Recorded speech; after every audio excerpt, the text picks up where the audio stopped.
Kev's making 2 layers for his cheesecake. One with white chocolate, the other with milk chocolate. Very fancy. See what that tastes like.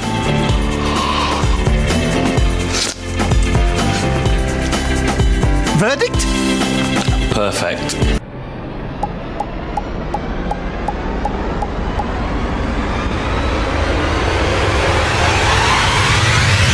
Welcome. Thanks for joining us today. So we are Ray and Jess. This is Close Enough. You can like, follow and subscribe. And today we have a very unexpected guest, but along the lines of what I come from. Come dine with me. We have Kev, who is also known as Whisk Guy. So welcome. Thank you so much for joining us today. We have got so many questions, and obviously you have gone viral since, it was 12 years ago that you were last on, but you've gone viral because of the whole whisk incident, and we want to know more about it.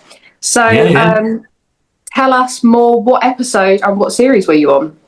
You know what, I couldn't answer that. You'd have to Google that. I don't know. He's so famous he doesn't know anymore. No, I never knew because I wasn't a Come Down With Me viewer before I went on it. I'd never really watched the show, and I don't think I've watched many since, to be honest. So it was, it was a prank that went. I don't know if it went wrong or right. You could look at it from either angle, really. But it was basically, I had a bit of a reputation. I used to own a nightclub and a bar, and I had a reputation for never cooking. And then there were some producers or researchers in the town centre of Burnley saying, who wants to go and come down with me? And my mate put my name and number down, thought it was a prank, ended up on the show. So, yeah. Wow. And I know, amazing how, everything happens for a reason, right? And so I saw somewhere that it was that the whole whisk incident was just a trick and you were trying to make the cameraman laugh. Is that true, or just... Yeah. It was a girl whose name escapes me now, but she was one of the, working on the show, and I think she felt a bit sorry for me because she could tell I'd never done anything like this before, and I was like chopping veg up, struggling with that. She used to help me with that. Got quite pally with her over the week, and then just at one time, just while I was mixing the cheesecake dessert as it would be, just shouted over to her, and she just turned around and I put the whisk in my mouth, and then I could see some of the crew laughing at it, and then after it come off, it was a bit like what you said to me before we started recording this, where you said if you don't want it to be in the podcast, just let us know. It was a bit like I said, is that going to be in, me putting the whisk in my mouth? And she was like, that'll definitely be in. Do you know what I mean? So no option for me to remove that. And that was it. And it was when the show went out, because it's not a lot of massive things happening in Burnley. So when it became quite popular on social media that someone from Burnley is going to be on Come Down With Me tonight, my friends and family gathered in the local pub to watch the episode. I think it was on after Countdown, and it was like, after the break, it's Come Down With Me. And my heart started beating because you don't know, you've not seen the show before it goes out. You know that with the footage that they've got, they filmed you for like 70 hours of the week. You don't know whether it's going to be a positive light on you, negative. They probably had enough to make any show they wanted. And the whisk clip, when it was on, obviously got a big laugh in the pub. But it wasn't afterwards, it wasn't a massive thing. It was a couple of years later when Lee Evans, the comedian, shared it. And he was the first one to share it. And obviously he has millions of followers, and it went from there. And then it feels like now, obviously going forward, it's used if an influencer or someone wants to generate some likes or hits, they'll put it out on their social media, and that's when I get tagged in it about 45,000 times. And so it's been fun. Yeah, because it's, like you say, it's like I mean, I suppose that many people like just for one moment watching sort of like a 15-second clip, like on YouTube, just some statistics for you, I'm sure you're probably aware. One video of it has 651,000 views, and another one has 267,000 views. And that is just two videos selected from hundreds of videos, which all over TikTok, all over Instagram, all over YouTube. There's thousands of views, and everybody, I mean, even this year there was a flag, I don't know if you saw, at Glastonbury with... Yeah, I mean, that's there every year. I mean, the big one for me was last year. Obviously, I'm a big Coldplay fan. Me and my missus, we love Coldplay, and it was above their heads at Glastonbury. And I was like, wow, that's you just think. And I was at Coldplay at Wembley last week, and there's people coming up to me for selfies before Coldplay come on. And I thought, I should have made a millionaire out of this, really, if I'm getting recognised 13 years later. Do you think you're getting more recognised now than what you did at the time? I think it's never really dwindled from that. Every time I think, it's starting to not get recognised or whatever, then something like last week happens where it was quite a few people at Coldplay. And then, I'm still on every year Moonpig or, the card companies when they put out, I want to whisk you away for a Valentine's Day card and stuff like that. It sort of reignites it. Yeah. I don't think I look a lot. Obviously, I'm older. I've got kids and stuff, but I don't probably have the same hairstyle for 13 years, although it's grey. Still wear similar clothes, still talk in the same voice. So I think I don't look a lot different. So I think that's probably why it's still iconic. I mean, it's so iconic. That's a good way to describe it. I think you're literally, what's the word? You're quite relatable because you've been on telly, but you weren't known previously. And then just from that one clip, you're like an icon on flags and on cards. Yeah, I always try to say, I've had, for my daughter's generation, they'll say, oh, you're famous. And I'm like, I'm not famous. The clip is. It's a bit different, isn't it? It's like, I don't get recognised like a proper celebrity gets recognised. It's more if I'm if you walk past me in the street, I don't get recognised. I don't get people saying, hey, excuse me. It's more like if I'm in a waiting room and someone's like staring over and I can tell they think, I know that guy. And it takes a while to process where from. And then you might see them look down to the phone and then they'll snigger and then I can tell they've Googled me, do you know what I mean? And then or if they look back up at me, I'll say, yeah, it is me. So we have them sort of moments quite a lot. So what has been the best thing? I know you said that the flag over Coldplay's heads, but what has been the most thing since it kind of went viral? Yeah, well, I got recognised off some Greek waiters on a random island resort in Corfu, and I thought, it's a bit surreal. Best thing, one of the good things, not maybe best, but a really good thing that happened was I got asked to do an advert for Ritz crackers. And I don't think it went on TV, but it was on all the internet sort of stuff.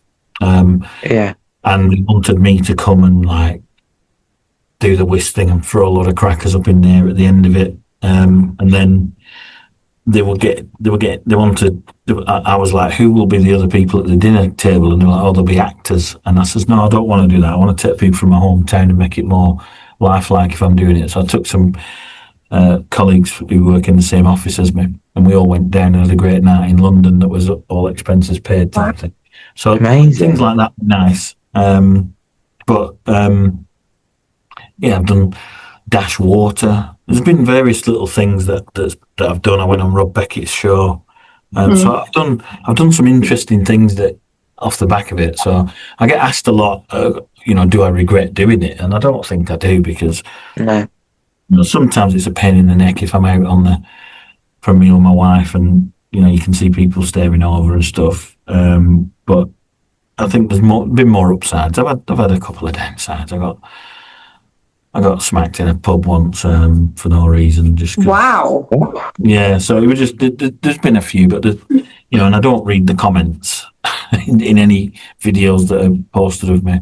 Although my wife assures me that most of them, 99% of them are positive, but it's just keyboard warriors, I suppose, in it. But I just there's definitely more upsides and downsides to it. Yeah. So do you are you glad that you went on the show still? Yeah. I mean, it's it was just I'm all about my life. I've experienced quite a lot, and I just think life's about experiences. When you're old and grey, or you're sat in your chair, or you're taking your last breaths on your deathbed or whatever, I think you think about things that you've done or things that you've achieved, and I want to be thinking about things that I've said yes to rather than things that I've said no to. So that's a really great way to look at it, to be honest. Yeah, that's a great outlook to have on life as a whole. Yeah, anyone listening to this who knows me might think that I don't do that in daredevil things. Like, I'm not a bungee jumper or a parachute jumper, but certainly experiences. I love to travel. If someone invites me to somewhere that I've never been, I love to go. Yeah. My son's on a journey at the moment doing things with his golf, and you just never know what's around the corner. So I just think do anything and everything while you can. Yeah, life's too short. You've got to enjoy it. So, talking a bit about Just Come Dine With Me now, and as opposed to the aftermath, what, for anybody who hasn't watched your episodes of the show but has obviously seen the clip, what place did you come in the Burnley? I think it was, you could say second or you could say last, because they all got the same score, and I got 1 point less, but I think I wasn't on it for winning it. I mean, we all split the money before the first bloody camera was clicked on. But we had, I gave everybody 9, so there's no way I could have won anyway. Yeah. There were 3 terrific meals that I had. Mine wasn't bad to say, I practiced it about 400 times before the night. But yeah, Mark was the first guy. They tried to pin. They're a bit devious to the crew. They tried to. I think they got me as they wanted me to wear my football Burnley shirt. They were trying to get me to come across as the Northern Jack the Lad. They have an agenda for everyone who's on the show, definitely. Yeah. Yeah, Mark, who was on the show, I sort of knew him before we went on. He's like, Mark was gay, and I think they were trying to they asked me a question. Oh, what do you think of gays, and all this, and I was like, I'm not. That's not. I mean, me and Mark got on so well on the show. It was like, So then they pivoted to, it's it's a bromance or whatever. So I think they can make whatever clip they want. They weren't trying to make me out to be, discriminative or anything like that, but they were trying to make, maybe have some friction and things like that. And especially, and then Jane, she was, I would suggest, a bit more middle class than me and stuff like that. We did clash a little bit. I think at one point she started crying, wanted me to leave her house. But yeah, we just, on the whole, the memory is just of a brilliant week. Mark, I stayed in touch with afterwards. He became a customer of mine in my job. Wow. He's now got his own restaurant. So it's there's been some lifelong friendships. Sally was the 4th member I've not mentioned, and she's done brilliant things since. So we've all, I think we'd all look about it as a positive experience. What did you make for your night? What was the 3-course meal you So my key to thinking I could succeed was the fact that I wanted to do as much that could be pre-done before the night, if you will. So I did stuffed peppers, type of thing where you could get it wrong, throw it in bin and have another go at it. Yeah. Main course, did disco chicken, which was chicken in a chorizo sauce. The disco came from the fact that I was a DJ, so I just gave it the name as disco chicken. Yeah.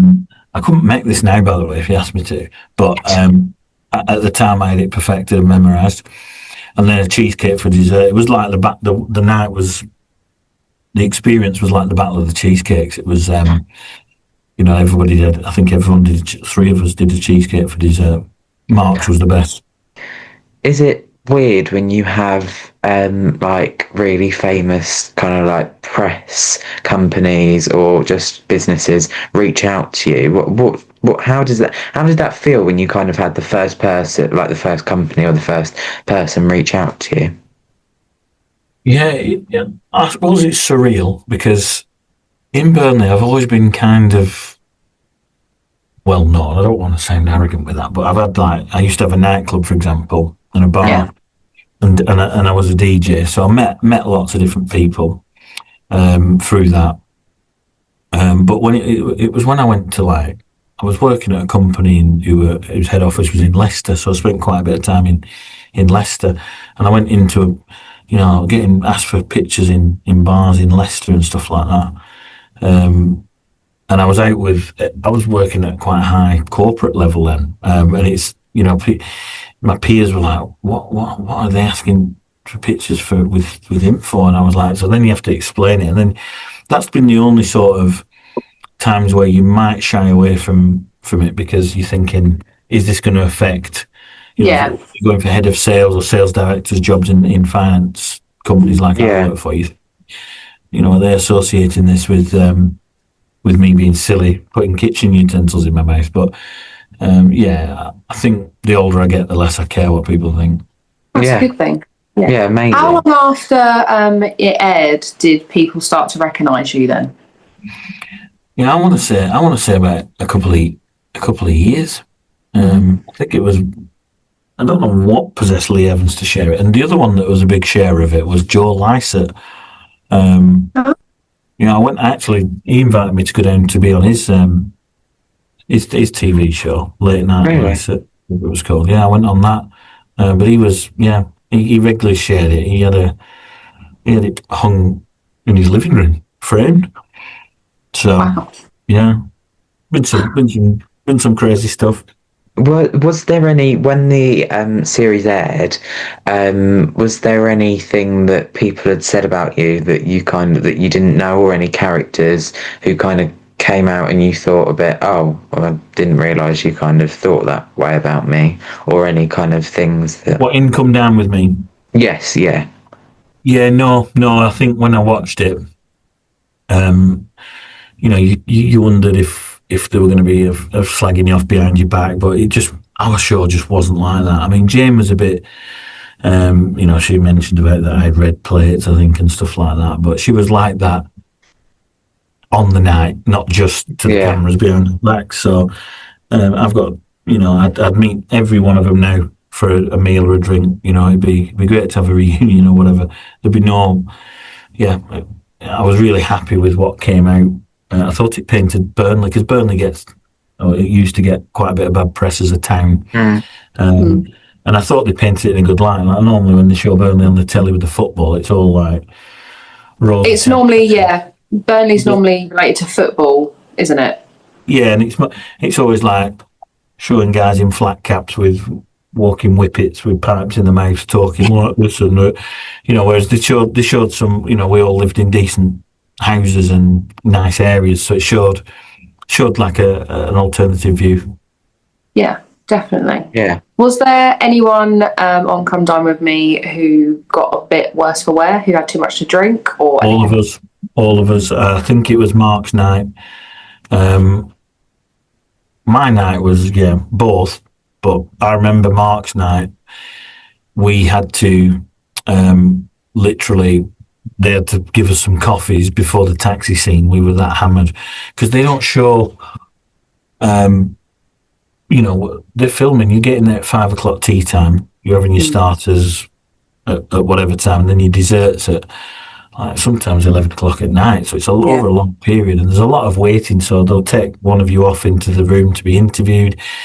You might be having a couple of drinks then, and then so. We were definitely worse for wear on Mark's night. I was rough the day after, but we had to we had to sort of that's why I looked so smashed in the taxi on Mark's night. If you look, they even almost propped me up on the side of the car. But yeah, I think they told us after that one, they said, you can't do that tonight. It's chill out a bit.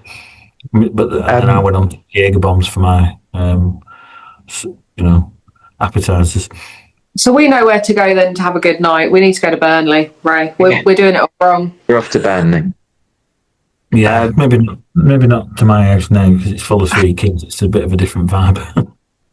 How has we've kind of touched on it a bit, but how has the revival of the Whisk clip changed your life? Has it made any changes, obviously positive, to your life? You've met quite a lot of famous people as well, and done quite a lot since it. Yeah, met lots of famous people. I wouldn't say it's had a massive positive or negative effect on my life. I don't think it's any different than what it would have been. It's just I do get recognised. I don't mind it. I take it for what it is. But yeah, I wouldn't say it's not. The disappointing thing is that I've not made.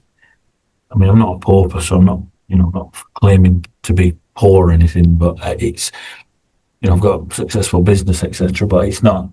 I should have made a lot of money out of it. Yeah. And I've not, there's people selling a lot of merchandise online with my face on. Yeah. Boom Pig. I believe there's over 200 million's worth of views on various videos of me online. TikTok. There's someone being me on TikTok that's got 1 million followers. I've got no problem with it because he won't put anything nasty out or anything. So it's yeah. So you've got an impersonator. Yeah, well, it's Whisk Guy on TikTok with 1 million. I'm not. Yeah, if he starts putting stuff out I don't agree with, then I have to report it because I believe I could take it down if I wanted to. But yeah. So there's but there's just I should have made money out of it. That's a slight. Well, it's not a regret because it's not my. I should have probably done something. When you get to on Come Down With Me, as you'll know, there's a load of paperwork there for you to sign. That's probably saying if anything becomes, famous, it's ours, not yours. So it's not like I've been ripped off in any way. But it's just you don't think about it at the time though, because you don't know what's going to get aired, and you don't know what's going to happen once the show's aired either. So you don't really know how to prepare yourself, really. So it's difficult to have regrets on that format. It would have just been nice when someone's getting. I reckon there's a lot of people who are more famous and more wealthy than me that would have been at Coldplay last week, for example, that wouldn't have been getting asked for selfies. Do you get what I mean? And that's and I don't want the strapline now that Kev's unhappy that he's not made any money because it's just my general honest opinion that I think it would have been nice to have, even if I think a lot of people would agree with you as well. Yeah. Your face is on a flag at Glastonbury and you're getting recognised at Coldplay. It's a little, it's like, and it is true. It's truth. It's a fact, isn't it, really? Yeah, and I think that because also the companies who are using your face to sell products, they will be generating a lot of sales because, as we've said, you are such a British icon that everybody wants some sort of merchandise with your face on. So I should have brought my own whisk out, shouldn't I? That's what I should have done. Yeah. There's a call in. Someone needs to tagline that. You need to get that. That needs to be done. Yeah. You need it. We need a Kev Riley whisk range. So or just utensils. Just bring out a utensils range. I'm sure there's a company out there who would love to work with you. Maybe because they're only about £1 to buy, it's not doable. Yeah. But I should have put something more expensive over my mouth, shouldn't I? That's what I should have done. Yeah. If Come Dine With Me ever started an All Stars, would you go on it? So I did get a message about this, and I said I'd do it, but again, related to what we've just been talking about, I don't think I'd want to do it for free again. Yeah. Yeah.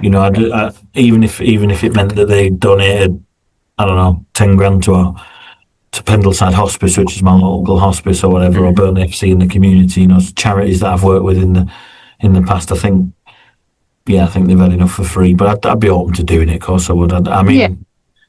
The guy that did the Sad Little Life, he tend to show me or him if the show ain't come down with me. I contacted him. He's not interested in doing anything. He wants to just forget Come Down With Me ever existed, which is his right, and that's fine. Yeah. But I think it'd make a good show, wouldn't it? That I get. It's and often it is. I did have a message off one person claimed to be a producer from Channel 4, and I just said, but we'd have to talk money or a donation to a hospice or something like that for me to do it. I think that's fair enough. I do think that's fair game. There's money within their budget, and come on, I mean, everyone knows who you are. Everyone knows who that guy is. Your Sad Little Life, Jane. And there's another couple, isn't there? There's quite a few different characters. Well, there was one from Burnley that I've not seen the episode, but she was like a mayoress or whatever, and she fell over drunk or whatever, and then there's been quite a few characters on there, so it would make for an incredible series. Yeah. My missus might object because when we got that I was going on, she wanted new tablecloth, new curtain, everything that was going to be in the background was changed. So yeah, Ray they has literally take over your house, don't they? It's like Ray asked me, "Did you buy anything new?" And I was like, "Yeah, I literally bought all new cutlery and everything because I just knew it was going on telly, and you just never know what people are going to say about you either." And I was paranoid, and I'm quite young, and I just thought I don't want people to. But now I couldn't really care less. I've since yours was aired 12 years ago. Mine was only 2 years ago, and life has changed drastically since 2 years ago for me. I've now got a little one, I've moved, all sorts of different things have happened, and I think people do forget you get spotted out obviously quite a lot because of the whole Whisk meme that's gone about, and people do forget you are your own person. You've got quite a lot of your own stuff going on still. Not to get too OTT, it was just a thing on telly once. Do you know what I mean? People are a bit dramatic sometimes. Definitely. Thank you so much, Kev, for joining us today. We have had a right laugh. It's been amazing to talk to you and find out about your incredible life ever since this clip. Would you like to tell the viewers about anything that you're doing that's upcoming, or any social medias that they can follow? Do you have any charities or anything like that as well? Yeah, any charities? Yeah, so obviously I support Pendleside Hospice and Burnley FC in the community. You can find those charities. My own business is called Northwest Payments. We do card terminals for anyone that wants one. But yeah, thanks for having me on, guys. And if you ever do an all-star close enough, then I'll definitely do that for you guys. Perfect. Amazing. Thank you so much. It's been great. So much. So thank you so much for watching today, guys. If you want to please like, subscribe, follow us on Spotify, Instagram, and TikTok. And like I say, whilst you're there, you might as well look at the content, give us a like, maybe even comment if you feel like it.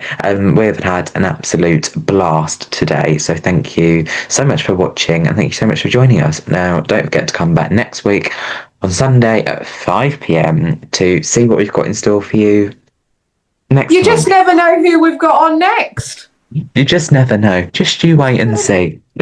Come on. Toodle pip. Come on. Bye. You might as well. Ta for now. Thank you.